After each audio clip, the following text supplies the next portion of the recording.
دیکھیں ایک سب سے بڑا ظلم تو یہ ہے کہ جو اسٹیٹ اونڈ یہ ٹی وی ہے یا ریڈیو ہے، اس کا جو کانٹینٹ ہے اس میں کہیں بھی عوام نظر نہیں آتی آپ کو، اور یہ ماں سوائے حکومت کے، اور حکومت کے اندر بھی چند جو ہے کہ شخصیات کی ہر جائز و ناجائز عمل کی تشہیر کے لیے یہ استعمال کیے جاتے ہیں، اور اس پہ نہ صرف یہ قومی خزانے پر بوجھ ہے، وہ بھی ہمارے ٹیکسوں کا پیسہ ہے، الٹا اس کے اوپر جو ہے کہ جو لوگ ان اداروں کو نہیں دیکھتے، ان کی نشریات نہیں دیکھتے اور کوئی سلسلہ نہیں ہے، ان سے زبردستی جو ہے کہ یہ اس کو بھتہ کہا جاتا ہے کہ ریاست جو ہے کہ وہ، ہم کہتے ہیں جی مختلف شہروں کے اندر جو ہے کہ جو گینگز ہیں وہ بھتے وصول کرتے ہیں لوگوں سے، تو یہ بھی ایک ریاستی اور حکومتی سطح کے اوپر ایک غیر قانونی، یہ ایک ظالمانہ، اس کو ٹیکس کہیں یا جبری آپ بھتہ کہیں، وصولی ہے کہ کوئی ٹی وی دیکھتا ہے نہیں ہے، پی ٹی وی کو دیکھتا نہیں ہے، پی ٹی وی کا کانٹینٹ کوئی سمجھتا نہیں ہے کہ اس کے اندر کوئی اعتدال پسندی ہے یا وہ قانون اور آئین کے دائرے میں رہ کر جو ہے کہ اس کی نشریات چل رہی ہیں۔ اسی طرح ریڈیو کا تو کسی کو اب نام و نشان ہی نہیں نشان پتا نہیں لوگوں کو جی کہ اچھا کوئی ریڈیو پاکستان بھی کوئی چیز ہے۔ پرائیویٹ ریڈیو چھوٹے چھوٹے اسٹیشن ہیں، بڑے اکنامیکلی اور فائنینشلی بڑے وائبل ہیں اور بہت پیسہ کما رہے ہیں وہ، تو یہ کیوں نہیں اتنے بڑے بڑے اسٹرکچر آپ سیاسی بھرتیاں کرتے ہیں اور پھر اس کے اندر اب جو ہے کہ بجلی بل کا استعمال کر رہے ہیں، آپ کیسے اس کو کہہ سکتے ہیں کہ آپ ریڈیو ٹی وی کی فیس بھی جمع کروائیں ٹیکس سے؟ میرا خیال ہے یہ سراسر ناانصافی ہے، اور اس پہ ہمارے یہی پارلیمنٹرین عوام سے جا کے ووٹ لینا ہوتا ہے، لیکن معلوم نہیں کہ یہ ایسے فیصلے کہاں سے ان کو عقل و دانش میں آتے ہیں، اور اب ان کو یہ بھی پتا ہے کہ عوام کے اندر جانا ہے تو عوام نے کرنا کیا ہے، اس لیے جو ہے کہ کبھی آئیں بائیں شائیں کر کے کبھی الیکشن کو ہم ڈیلے کرنا چاہتے ہیں، کبھی کہتے ہیں جی کہ یہ کریں گے، کبھی وہ کریں گے۔ کوشش تو ان کو بھی ہے کہ کسی طرح سے الیکشن سے بھی بھاگیں اور جتنے بھی اپنے سارے خسارے ہیں ان کو اسی طرح کے جبری ٹیکسوں کے ذریعے وصول کیا جائے، لیکن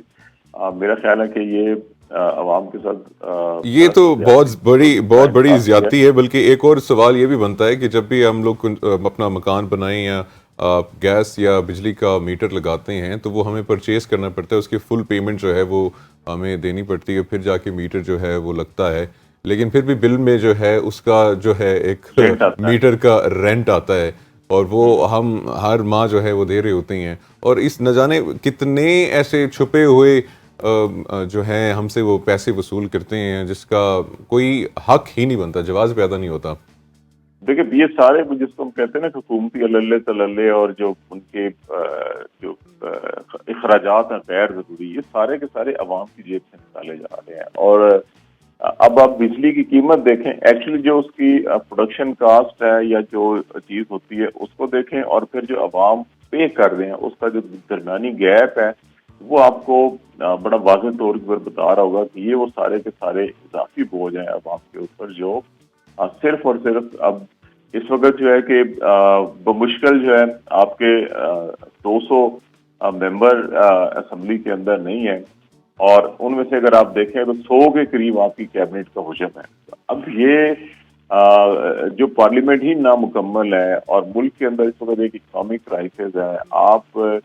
ہر جگہ بھیک مانگتے پھر رہے ہیں، آپ جو ہے کہ دوست ممالک آپ سے ہاتھ نہیں ملاتے، وہ بھی آپ کو جو ہے کہ آپ پرائم منسٹر خود پبلکلی بار بار جو ہے اس چیز کا اظہار کر رہے ہیں کہ اب دوست ممالک آنکھیں چراتے ہیں، وہ کہتے ہیں جی آگے ہیں پیسے مانگے نہیں ہے،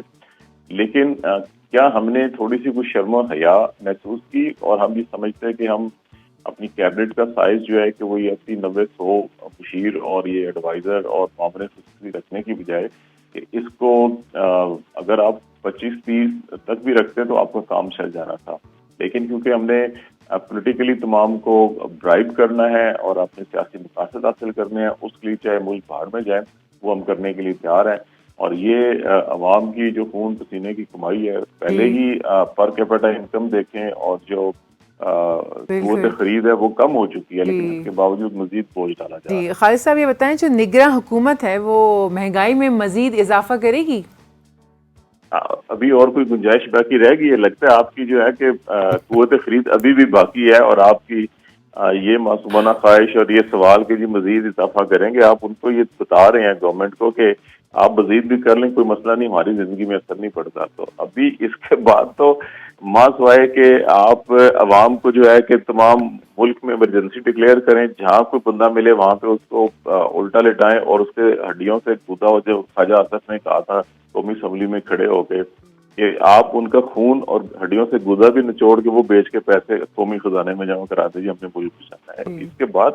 مہنگائی اور کتنی ہونی ہے، اس کے بعد سر میں یہ سوال اس لیے پوچھ رہی ہوں نہیں سر میں یہ سوال اس لیے پوچھ رہی ہوں تاکہ میں مزید سیونگز کر سکوں، میں جو 2 وقت کا کھانا کھا رہی ہوں وہ بھی شرنک کر لوں اگر مہنگائی ممکن ہے۔ نہیں، اس سے پہلے ہی پاکستان کے اندر جو لوگ بمشکل اپنے 2 وقت کا کھانا پورا کر رہے ہیں، ایک وقت کا بڑا مشکل ہو رہا ہے۔ خالد صاحب یہ آج سپریم کورٹ میں بھی ہیئرنگ ہے جو فوجی عدالتوں کے خلاف جو ہے درخواستوں پر سماعت ہے، اس کے بارے میں اپڈیٹ کریں کہ کیا اپڈیٹس ہیں اور کیا ایکسپیکٹیشنز ہیں؟ دیکھیں، اٹارنی جنرل ابھی اپنے دلائل دے رہے ہیں اور ان کا موقف یہ ہے کہ جی کہ پاکستان کی تاریخ میں ایسا کبھی واقعہ نہیں ہوا جو 9 مئی کی شام کو واقعات پیش آئے، اور بالکل وہ ٹھیک کہہ رہے ہیں۔ 9 مئی کو جو صبح ہوا وہ بھی پاکستان کی تاریخ میں کبھی ایسا نہیں ہوا کہ رینجرز نے ہائی کورٹ کے اندر گھس کے حملہ کیا ہو، دروازے شیشے توڑے ہوں اور وہاں سے ملزم جو سرنڈر کر رہا ہو اس ملزم کو آپ کڈنیپ کر کے لے جائیں، اور اس کو ہائی کورٹ اور سپریم کورٹ بھی کہہ رہی ہے غیر آئینی اور غیر قانونی ہے۔ جس کو ہائی کورٹ اور سپریم کورٹ نے جس اقدام کو غیر آئینی غیر قانونی قرار دیا ان کے خلاف ابھی تک کوئی کارروائی نہیں ہوئی، اور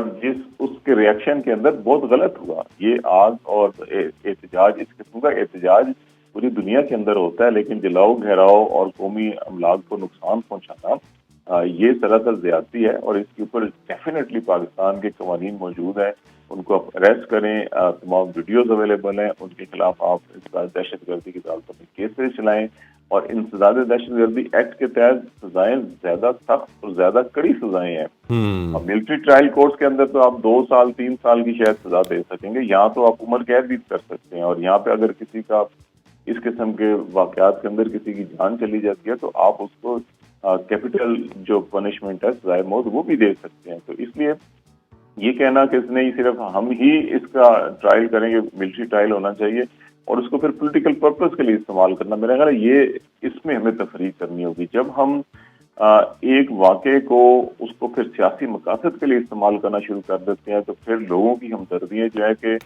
جن کے ساتھ زیادتی ہوئی ہے یا جو غیر قانونی اس قسم کے حادثات واقعات ہوتے ہیں ان سے ہٹ کر پھر وہ سیاسی ہمدردیوں میں بدل جاتے ہیں۔ میرا خیال ہے کہ ہمیں حکومت کو اس میں تھوڑی تفریق کرنی چاہیے۔ اور سر لاسٹلی سر ہمارے پاس جو ہے 1-1.5 منٹ ہے، اس میں بتائیں کہ جو نگراں سیٹ اپ ہے حکومت کا جو ہے اسمبلیاں ڈیزالو کرنے کا کیا ارادہ ہے، کب تک ایکسپیکٹڈ ہے؟ دیکھیں، اس میں ابھی یہ توشہ خانہ کیس ہو گیا یا ایک اور کیس ہے، اس کے فیصلے تک حکومت عملی طور کے اوپر کوئی قدم نہیں اٹھائے گی۔ حکومت کے ذہن میں یہ ہے کہ اگر عمران خان کو کسی لوور کورٹ سے نااہل یا سزا دلوا دی جائے تو پھر فوری طور کے اوپر 60 دن میں الیکشن کرائے جائیں، پھر اسمبلی 12 اگست کو تحلیل ہونی چاہیے، اور اگر ان اگلے 2-3 ہفتوں کے اندر عمران خان کو کوئی سزا نہیں دلوائی جا سکتی، جیل میں بند نہیں کروایا جا سکتا، تو پھر 4 دن پہلے اسمبلی تحلیل کریں تاکہ 90 دن مل جائیں۔ تو یہ کہنے کا تو لگتی عدالت کیا کرتی ہے تو حکومت کیا کرے گی۔